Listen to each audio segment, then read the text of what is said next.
오늘도 수요 예배에 나오신 여러분들에게 하나님의 크신 은혜가 함께 하시기를 축복합니다. 오늘의 말씀 제목은 두 사람입니다. 로마서 5장의 마지막 부분의 이야기를 나눕니다. 지금까지 이야기를 조금 종합해 본다면 1장부터 5장까지, 그러니까 5장 전까지는 한마디로 그냥 굉장히 많은 내용이지만 한마디로 요약해 보자면 우리는 예수님을 행위나 율법이 아닌 믿음으로 말미암아 구원을 받았다라는 이야기를 나눴습니다. 그리고 지난 시간에 5장 앞부분을 나누면서 앞부분을 이렇게 좀 요약해 봤는데요. 이 구원의 기쁨은, 우리가 받은 이 구원의 기쁨은 환난 중에 있는 지금도 우리에게 소망의 영향력을 주고 있다. 그래서 구원을 받는 거에서 끝나는 게 아니라 이제 우리가 바라보고 견디고 하는 모든 기쁨을 여전히 우리에게도 주고 계신다. 이 이야기를 나누게 됐습니다. 오늘의 이야기는 저 소망의 영향력에 관한 이야기인데요. 그렇다면 어떻게 하나님의 사랑이 지금 우리에게까지 영향력을 끼칠 수 있는가에 대한 이야기입니다. 분명히 하나님의 사랑이 있고 그 사랑을 우리에게 증명하셨고 그 사랑의 영향력이 우리를 버티게 하고 견디게 하고 끝까지 갈 수 있게 해주신다고 했는데, 그럼 진짜 그 사랑을 하신 건 2000년 전 우리를 사랑하신 건 맞는데 그 사랑이 지금까지 유효하냐라는 질문의 답변 같은 그런 거죠. 로마서가 한 AD 한 57년경에 쓰여졌습니다. 그러니까 예수님이 이 땅에서 공생애를 하셨던 순간보다 한 50년 더 이후에 쓰여진 것이 로마서의 이야기죠. 로마서 당시에만 봐도 예수님은 떠난 지 50년이 지난 시간인데 그 사랑이 과연 유효하냐라는 질문을 던질 만한 시간들이 되어 있습니다. 그래서 바울은 이 이야기를 어떻게 전개하냐면 오늘 제목이 뭐라고요? 두 사람. 두 사람의 이야기를 통해서 이 우리에게 영향을 끼치고 있다라는 이야기를 하고 있습니다. 첫 번째 사람은 아담입니다. 아담에게 일어난 일이 12절에 나오는데요. 우리 함께 읽겠습니다. 그러므로 한 사람으로 말미암아 죄가 세상에 들어오고 죄로 말미암아 사망이 들어왔나니 이와 같이 모든 사람이 죄를 지었으므로 사망이 모든 사람에게 이르렀느니라. 아담의 불순종에 대한 이야기를 다룹니다. 창세기 3장에 아담이 이제 선악과를 먹고 죄를 지어서 에덴 동산을 추방당한 사건. 이 불순종으로 인해서 죄가 시작됐는데 이걸 이제 한마디로 하면 원죄. 우리가 고유하게 갖고 있는 죄성. 그래서 모든 사람이 죄인이다라고 이야기를 합니다. 그래서 12절 말씀에 보면 이런 표현이 나와요. 죄가 세상에 들어왔다.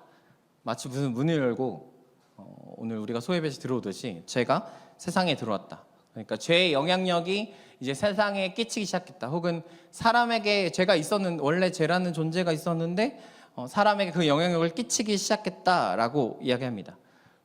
그러니까 이제 아담으로 말미암아 우리 모두는 죄인이 됐다라는 거예요. 여러분, 이 사실이 인정이 되십니까? 혹시 아담에게 좀 따지고 싶은 생각은 없으세요?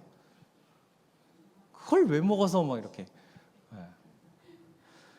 여러 가지 이제 몇몇 사람들이 갖고 있는, 아마 여기 계신 분들 아닐 수 있는데 억울한 것 중에 이런 게 있어요.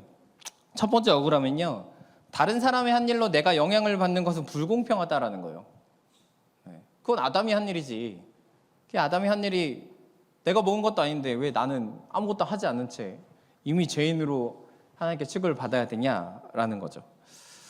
하나님도 나에게 기회는 한번 줘야 되지 않을까. 내가 태어났을 때 에덴 동산이 딱 나를 놓치고 또 모두게 똑같은 미션이 태어나자마자 주어지는 거예요. 선악과를 먹으면 안 된다. 만약 그렇게 했다면 여러분은 어떠셨을 것 같아요? 자신 있으십니까? 선악과를 안 먹을 자신. 그 에덴 동산의 수많은 것들을 다 먹을 수 있고 딱 하나만 못 먹게 되어 있는데 여러분 혹시 자신 있으세요? 하나님 나를 선택하셨으면 이 세상이 아주 평화로웠을 텐데 뭐 이런 이야기는 있더라고요. 만약에 아담과 하와가 한국인이었다면 유혹에 빠지지 않았을 것이다. 이유 첫 번째, 두 가지 이유가 있어요. 아마 첫 번째 이유는 가장 잘 아실 거예요. 만약에 한국 사람이었다면 일단 뱀을 잡아먹었을 거다. 뱀이 이렇게 오면 옳지, 건강하겠구나. 왜냐면 다 먹을 수 있으니까 에덴 동산에. 이건 가장 유명한 이유인데, 두 번째 이유가 이런 겁니다. 한국 남자들은 아내의 말을 그렇게 한 번에 잘 듣지 않는다. 예, 보니까 이제 여자 성도님들은 이러시고 남자 성도님들은 이런 것 같은데, 예, 한 번에 저도 잘 들어요. 예, 우리 듣는데 한 번에 잘 듣지 않는다. 일단 저걸 왜 나한테 먼저 주지? 뭐 이런 것부터 시작해서 그래서 아마 유혹에 빠지지 않았을 거다라고 이야기합니다. 하지만 여기 있는 누구라도 그 순간에 있었다면 누구도 부인할 수 없이 죄에 빠져들지 않았을까 싶습니다. 그런데 두 번째 억울함이 또 있어요. 그래도 그건 아담 건데 나한테 어떻게 영향을 미칩니까? 이런 거죠. 나라도 먹을 수는 있었겠지만 어찌됐건 그거는 아담의 일이고 그건 내 일이 아닌데 그게 왜 나한테도 영향을 끼치냐 이런 거예요. 그 사람의 잘못이, 그 아담의 잘못이 나를 심판할 기준이 되는가라는 억울함입니다. 그런데 이거는 이제 성경의 저 원죄를 어떤 죄의 형태, 행위, 범법 행위 등으로 표현을 한다면 당연히 우리는 죄를 짓지 않았죠. 그러니까 나는 죄인이 아니다. 저 아담이 한 일이 나한테 영향이 없다라고 생각할 수 있는데 사실은 이거를 히브리어로 이제 하마르티아, 관역이 빗나간 화살, 관계가 끊어진 걸로 생각하면 이해하기 쉽습니다. 선악과를 먹음으로 일어난 일이 뭐냐면 아담 자체에 어떤 죄악이 들어왔다라기보다는 하나님이 취한 조치가 있으시죠. 에덴 동산에서 추방당합니다. 그러니까 하나님과 사람 사이의 관계가 끊어졌어요. 그리고 그 이후에 이제 사람은 그 관계를 회복시키려고 나름대로의 노력을 합니다. 뭐 바벨탑도 사실 하나님께 다 보자 이런 거였고, 나중에 이제 왕을 세워서 뭐 하나님과 같은 느낌을 받으려고도 했고, 수많은 방법들을 택했지만 결국 실패하죠. 우리의 원죄는 어떤 내가 범법 행위를 행했다 해서 끝나는 게 아니고 하나님과 나의 관계가 지금 끊어져 있다로 이해하시면 됩니다. 그러니까 아담으로 일어난 이 영향력이 결국 우리까지 미치게 되는 거죠. 왜냐하면 그때 끊어졌고 그 이후로 계속 끊어져 있으니까. 이것이 우리가 죄인일 수밖에 없는 이유입니다. 그런데 성경에서 이 아담을 뭐라고 소개하냐면요, 14절 말씀 같이 읽겠습니다. 그러나 아담으로부터 모세까지 아담의 범죄와 같은 죄를 짓지 않은 자들까지도 아담은 오실자의 모형이라. 아담이 누구의 모형이라고요? 오실자의 모형이래요. 예수님의 모형이래요. 여러분, 근데 그럼 모형이 예수님과 아담이 닮았어요? 아니에요? 여러분, 아담 보셨어요? 예수님 보셨어요? 근데 모형이래요. 이 모형이란 말은요, 헬라어로 모형 또는 찍힌 자리라는 뜻이에요. 어떤 금형의 물건을 이렇게 팡 찍어서 똑같이 찍어내는 거 있잖아요. 우리가 가장 가깝게 느낄 수 있는 것 중에 하나가 요거죠. 우리 교회 잘 만드신 분들 몇 분 계시던데, 똑같이 찍어서 똑같이 내는. 그러니까 아담과 지금 하나님은 예수님과 어떻게 보면 면밀히 따지면 예수님을 아담이 닮았다. 예수님의 모형이 아담이다 라고 이야기를 하는 거예요. 근데 너무 다르잖아요. 아담은 죄를 지었고 예수님은 죄를 해결하신 분인데 어떻게 이것이 같을 수 있는가. 근데 이거는 저 겉모습이 같다는 이야기가 아니고요, 제품이 아니라 과정이 같다라는 이야기입니다. 프로덕트가 아니라 프로세스가 같다. 그러니까 아담으로부터 일어난 그 과정의 일들이 예수님을 통해서 일어난 일들과 그 과정이 같다라는 거예요. 무엇이 같은지 한번 나눠보겠습니다. 첫 번째 같으면요, 행위가 같아요. 아담과 예수님은 새로운 시대의 문을 열었습니다. 당연히 아담은 죄악의 새로운 시대의 문을 열었고요, 예수님은 의로움의, 은혜의 새로운 시대의 문을 열었습니다. 우리 15절 말씀 같이 읽겠습니다. 그러나 이 은사는 그 범죄와 같지 아니하나니 곧 한 사람의 범죄로 인하여 많은 사람이 죽었은즉 더욱 하나님의 은혜와 또한 한 사람 예수 그리스도의 은혜로 말미암은 선물은 많은 사람에게 미쳤느니라. 아담을 통해서 죄와 죽음이 왔다면 예수님을 통해서는 은혜와 구원이 우리에게 온 줄로 믿습니다. 이 과정이 같다는 거예요. 한 사람의 범죄가 미치는 영향과 한 사람의 순종과 그 순종을 인한 결과가 같다라고 하나님께서는 이야기하고 계십니다. 두 번째 같은 게 바로 이 순종인데요, 순종의 결과로 영향을 미쳤다라는 사실이 같은 거예요. 물론 아담은 불순종입니다. 하지만 예수님은 순종하셨죠. 오늘 보면 19절 말씀인데요, 같이 읽겠습니다. 한 사람이 순종하지 아니함으로 많은 사람이 죄인 된 것 같이 한 사람이 순종하심으로 많은 사람이 의인이 되리라. 아담은 하나님의 명령에 불순종했습니다. 그래서 그 결과 모든 사람, 많은 사람이라고 표현하지만 사실상 모든 사람을 죄인으로 만들었어요. 그러나 예수님의 순종하심은 많은 사람, 모든 사람을 의인으로 이끌어 주셨습니다. 이 순종의 결과가 같다라고 이야기하시는 거예요. 불순종의 결과로 이렇게 되었고 순종의 결과로 우리가 의인이 되었다라고. 그래서 하나님께서는 모든 사람이 의인이 되리라라고 이야기하시는데 이 되리라라는 표현이 어떤 물건이나 사람을 차지하거나 지명되는 위치, 그러니까 내가 저 사람은 의인이다라고 지명하는 것을 의미합니다. 예수님을 통해서 우리가 다 그 예수님의 순종을 통해서 다 우리가 하나님께 너 의인이야 라고 지명을 받게 되었다라고 이야기하십니다. 세 번째로 같은 건 통치입니다. 우리의 왕을 바꾸셨어요. 오늘 보면 17절 말씀인데요. 같이 읽겠습니다. 한 사람의 범죄로 말미암아 사망이 그 한 사람을 통하여 왕노릇하였은즉 더욱 은혜와 의의 선물을 넘치게 받는 자들은 한 분 예수 그리스도를 통하여 생명의 왕노릇하리로다. 아담은 한 사람의 범죄로 우리의 왕이 어떻게 되었냐면 우리의 왕이 사망이 됐어요. 우리를 지배하는 게 사망이 되었습니다. 사람이 아무리 잘 살아도 죽음에 대한 두려움이 있고요. 죽음에 대한 한계가 있습니다. 내가 이 땅에서 아무리 건강하게 살려고 하고 옛날부터 권력을 얻은 많은 사람들은 영생을 위해서 굉장히 노력을 했죠.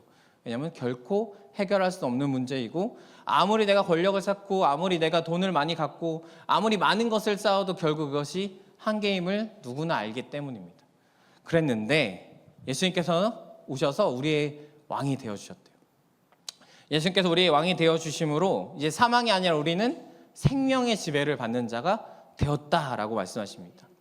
우리가 이제 죽음에 대한 두려움이 아니라 영원히 살 것에 대한 기대와 소망을 품는 자들로 하나님께서는 변화시켜 주셨다라고 이야기를 하세요. 이것이 바로 대표성의 원리입니다. 우리는 세상에 살면서 이 대표성의 원리를 많이 느끼고 살아가죠. 우리가 어떤 사람에게 대표를 위임하거나 하물며 아파트에 가도 내가 아파트 대표자를 뽑고 그 사람한테 위임장을 서명하고 저 사람이 하는 결정을 내가 따르겠다 하면 이 사람이 하는 결정을 우리가 따라가게 됩니다. 우리는 대한민국에 살면서 대한민국의 어떤 지도자가 혹은 울산시의 어떤 시장이 하는 결정에 따라가는 대표성의 원리를 가지고 살아가고 있죠. 그래서 어떻게 보면 이 이야기가 하나님께서 대표로 세운 사람 또 하나님께서 대표로 보내주신 사람 이 두 사람을 통해서 이러한 일이구나라고 받아들이기 쉬운데 여기 세 번째 억울함이 있습니다. 뭐냐면 나는 아담을 대표로 뽑지 않았다라는 거예요.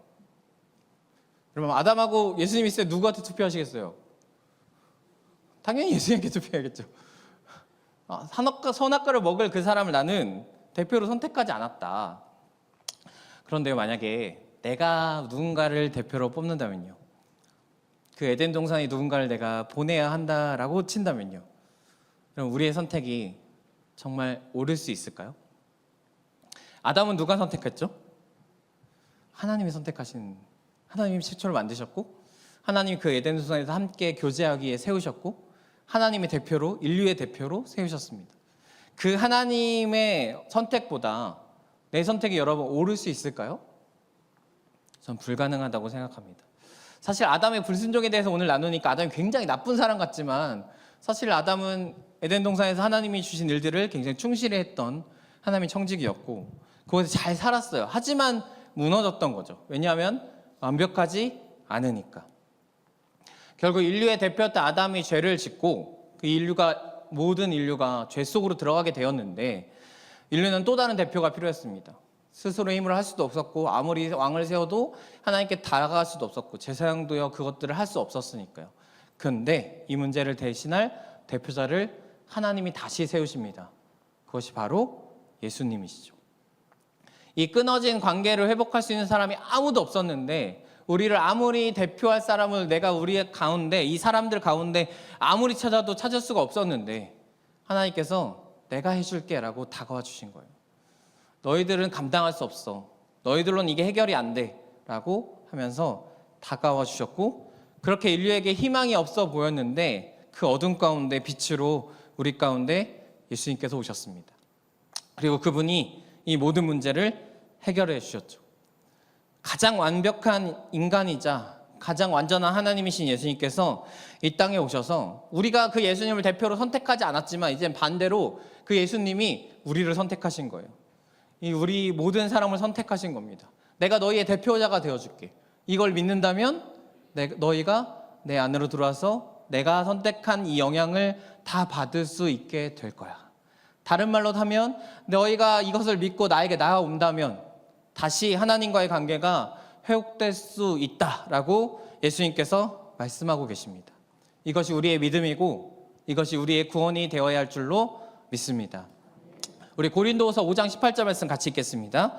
모든 것이 하나님께로 났으며 그가 그리스도로 말미암아 우리를 자기와 화목하게 하시고 또 우리에게 화목하게 하는 직분을 주셨으니. 오늘 이 화목이란 단어가 관계를 연결했다라는 뜻입니다. 다리 놓는 사람이라는 뜻을 가지고 있어요. 그러니까 예수님께서는 우리가 결코 다가갈 수 없는 그 놀라운 거리를 예수님께서 다리가 되어주셔서 연결해 주셨다라고 이야기합니다. 여러분, 이 연결이 됐어요. 드디어 넘어갈 수 없는 그 엄청난 거리를 예수님께서 연결해 주셨습니다. 그럼 연결했다면 뭘 해야 될까요? 누려야죠. 다리가 연결됐다면 건너가야죠. 우리나라의 유명한 다리 중에 하나가 우르교라는 다리가 있어요. 혹시 들어보셨나요? 안 유명한가 본데요. 이게 우르교인데요. 생각보다 가까운 데 있습니다. 대구 달성군 다산읍과 경북 고령군 다산면을 이어준 다리예요. 이 다리가 유명한 이유가 뭐냐면 완공 후 14년째 사용을 못하는 중입니다. 연간 300억씩 낭비되는 중이에요. 네. 이유는 다리를 만들어 놓고 차량을 통행하지 못하게 하고 있어요. 그러니까 차가 뺑 돌아갑니다. 2km면 넘어가는 거리를 15km를 우회하고 있어요. 그것으로 인해서 굉장한 손해를 보는데 이 다리는 유지보수 차량만 갈 수 있다라는 쪽과 이 다리를 열면 차가 지나다니면서 교통체증이 일어난다는 양쪽의 의견이 대립되면서 서로 못 열어주면서 무려 14년을 지났습니다. 설교를 준비하면서 최근 자료를 찾아봤는데 역시나 개통되지 않았어요.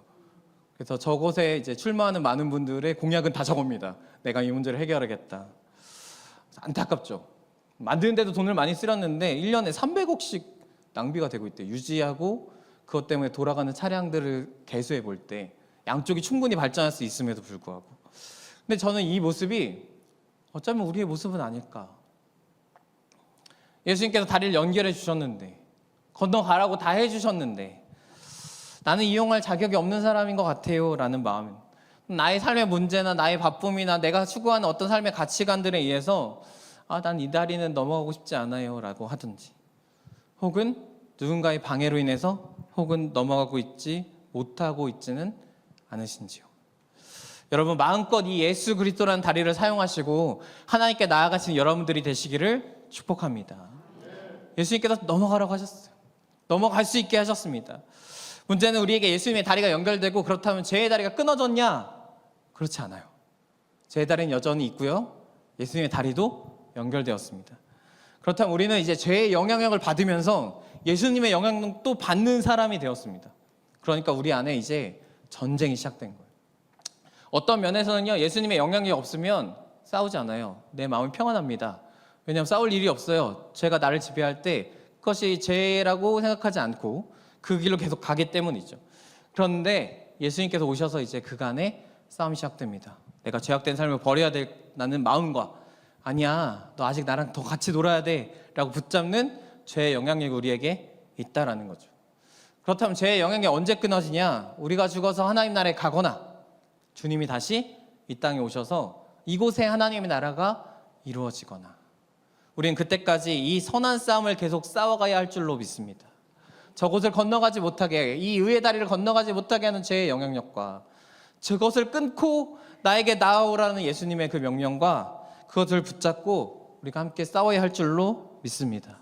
그리고 마지막으로 21절 말씀 같이 읽겠습니다.